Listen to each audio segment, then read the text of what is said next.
las 6:19, seguimos conversando con don Álvaro Arbelo, hijo, a través de los teléfonos 809-732-0101, 809-221-0101 desde el interior y desde el exterior, 855-221-0101. Gobierno de la tarde, su pregunta para don Álvaro Arbelo. Adelante.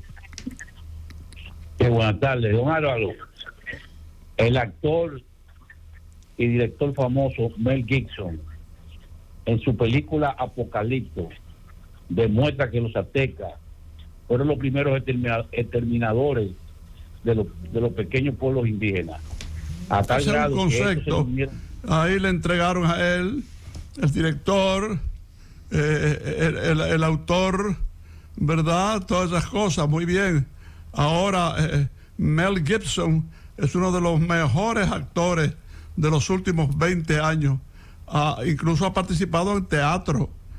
Por ejemplo, hizo Hamlet, que no es una pendejadita, que es una labor muy difícil. Hamlet la hizo y recibió premios por su trabajo. Pero, como le digo, es muy difícil la otra parte de la filmación de sus películas, porque a un actor, pues un director conversa, le dice lo que quiere, también un autor del guión por igual, si está basado en una obra, entonces hay una discusión mayor, ya eso es relativo. Lo que no es relativo es que Mel Gibson es uno de los grandes actores del momento. Gobierno de la tarde, su pregunta para don Álvaro Arbelo. Adelante. Hola, buenas tardes. Diga. Sí, me gustaría saber si se tiene datos históricos sobre las personas que ajusticiaron a la hermana Mirabal. No. Fueron juzgados, fueron condenados. Entonces vino la guerra civil, vino el movimiento constitucionalista, vinieron todos esos problemas, vino la intervención militar de los Estados Unidos, vino la reacción del sector más reaccionario de las Fuerzas Armadas, y esos que fueron condenados fueron entonces puestos en libertad, porque había varios que eran militares, puestos en libertad por militares amigos de ellos, y además militares que tenían influencia y ejercieron esa influencia para que fueran puestos en libertad. Y por ahí andan los nombres de los todavía sobrevivientes, que creo que uno nada más ha sobrevivido. Entonces lo vamos a dejar ahí y ya. Aunque don Álvaro, en ese aspecto sí se puede tomar en cuenta como dato histórico que como se habla de que el Servicio de Inteligencia Militar fue que encabezó eso, y el jefe del SIN en ese momento era Johnny Aves García, tristemente recordado. Sí, tristemente recordado, tú lo has dicho. Una figura negativa, funesta, John Williams Aves García. Imagínate tú la influencia y el poder de Johnny Aves en medio de un movimiento revolucionario donde en un sector pues decidían las Fuerzas Armadas reaccionarias. Se tiene entendido que el jefe del SIN en el Cibao en ese momento era un individuo conocido como Víctor Alicinio Peña Rivera, que luego escribió un libro. Peña Rivera, el capitán que ya murió, puso en circulación 2 libros. Por uno de ellos fue repudiado aquí y estuvo a punto de ser linchado. Regresó a Puerto Rico, donde murió. Víctor Alicinio Peña Rivera era el jefe del SIN para el área del Cibao, con asiento en Santiago de los Caballeros.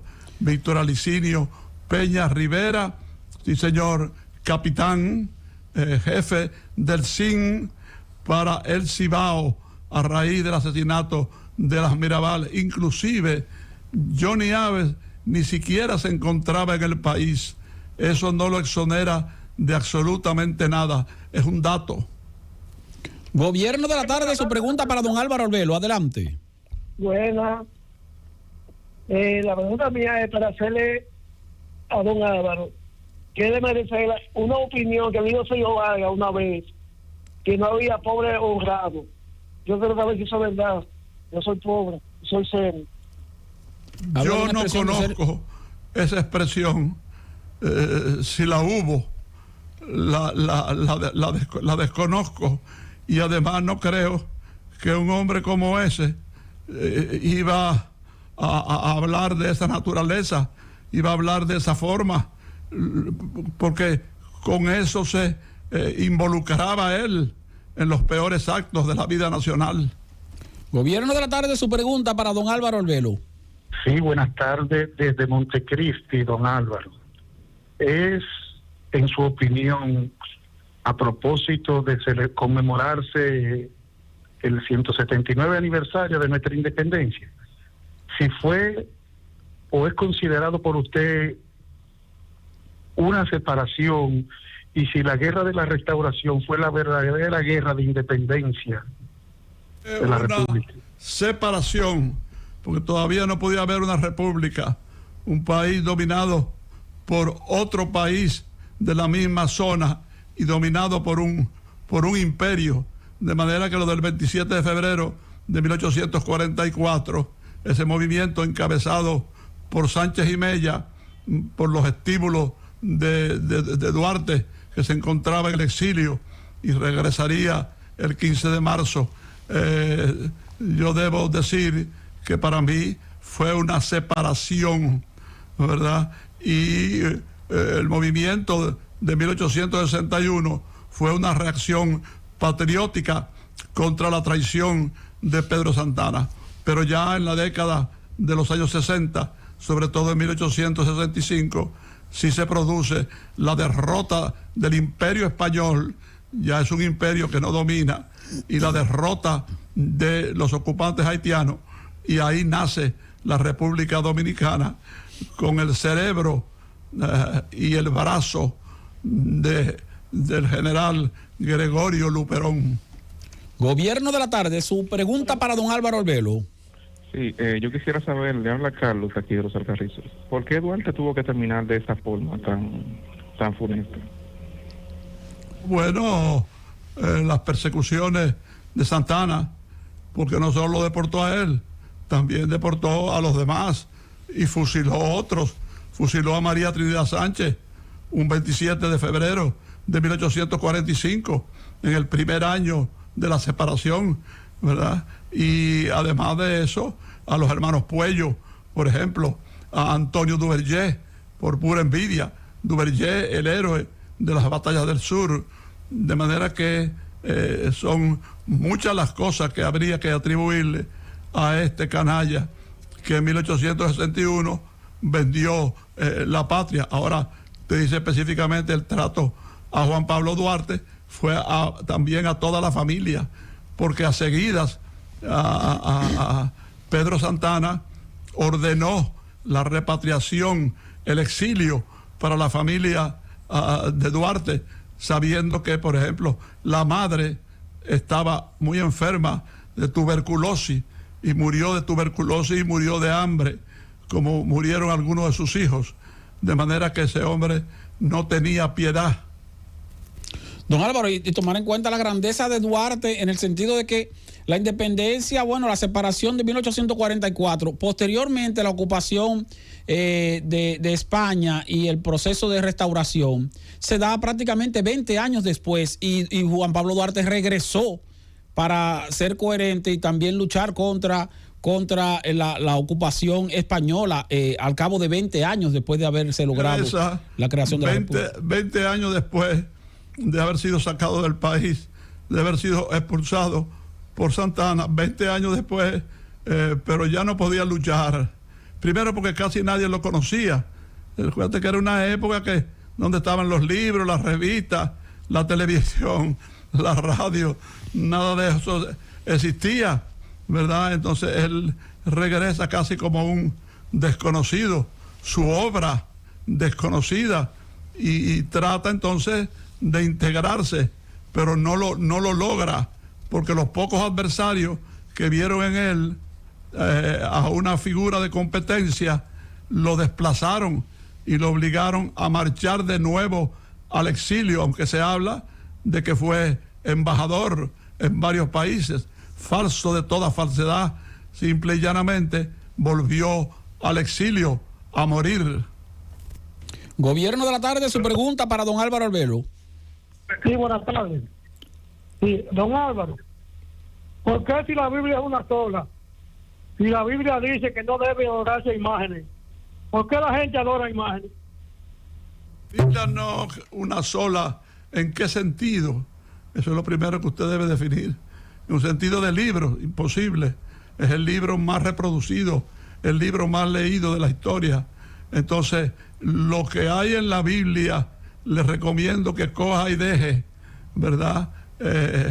Porque hay que tener fe o no abrazar la fe para usted seguir los dictados de la Biblia. Ahora, aunque usted no tenga fe para mantener los conceptos, los preceptos de la Biblia, de todas maneras, es un libro de grandes enseñanzas. Gobierno de la tarde, su pregunta para don Álvaro Albelo. Adelante. Aló, buenas tardes. Mi respeto para usted y don Álvaro.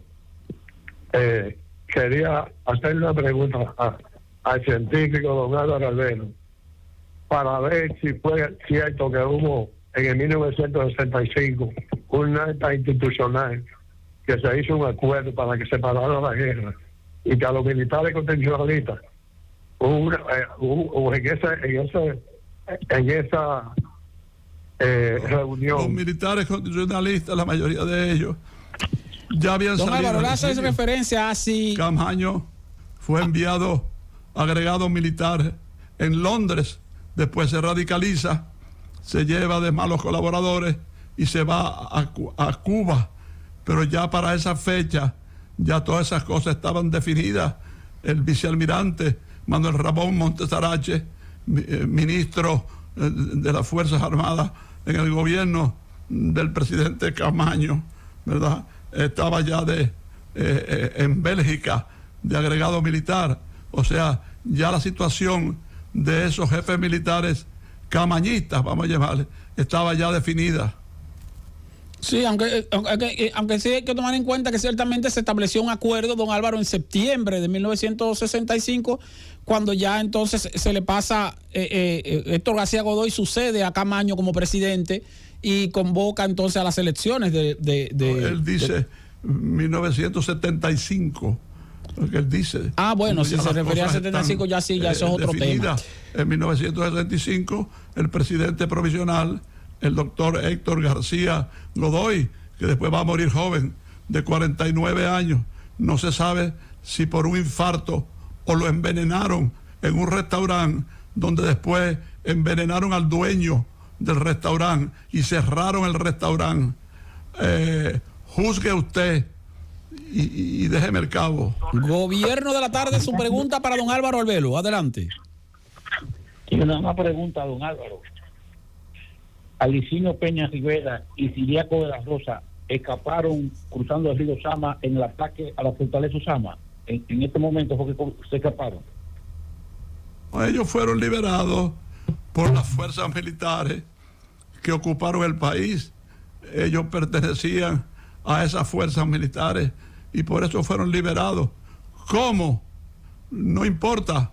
Lo que importa es que quedaron fuera después de ser juzgados y condenados los que participaron en el asesinato de las hermanas Mirabal.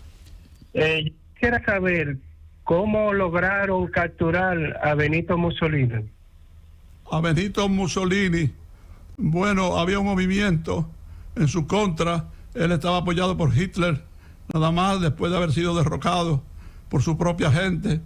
Y entonces fue en el Palacio del Quirinale, fue apresado por dirigentes de su partido, ¿verdad? Y personas en sentido general que lo apresaron, lo maltrataron, lo golpearon, lo desfiguraron, lo azotaron, lo destruyeron y entonces lo mandaron a la zona norte, donde estaba el más tremendo de los jefes militares rebeldes, ¿verdad? ¿Cómo se llamaba? Walter Audicio, que recibió la orden de que lo entregara, lo mandara a Roma, y él dijo no, para que allá que lo juzguen y lo suelten, no aquí, y yo lo voy a fusilar. Y él mismo lo fusiló junto a Claretta Petacci, que era su amante, y le había dado seguimiento. Era hija del médico del Papa, de Pío XII, Claretta Petacci, y ya lo tiraron para las calles de Palermo, donde fue, ya usted sabe, apedreado, pateado, escupido, orinado, de todo, totalmente desfigurado. Gobierno de la tarde, su pregunta para don Álvaro Arbelo, adelante. Sí, gracias. Me gustaría que don Álvaro nos nutres con el señor Pedro Santana en 1861 y María Trinidad Sánchez. ¿Qué nos puede decir sobre esos dos personajes? Bueno, Gracias. ¿qué puedo yo agregar? Que este traidor que vendió el país en 1861, ¿verdad?, fusiló precisamente a María Trinidad Sánchez un 27 de febrero de 1845, al año de celebrarse la separación de Haití. Ni siquiera tuvo en cuenta eso en el fusilamiento de tantos héroes y heroínas. Ya he hablado de los hermanos Puello, por ejemplo, ni hablar de cómo fusiló por envidia al centinela de la frontera, Antonio Duverger, etcétera. ¿Qué más se puede decir de este canalla? Vamos a una pausa. Cuando retornemos seguimos conversando con don Álvaro Arbelo en esta Z101. Francis, llévatelo.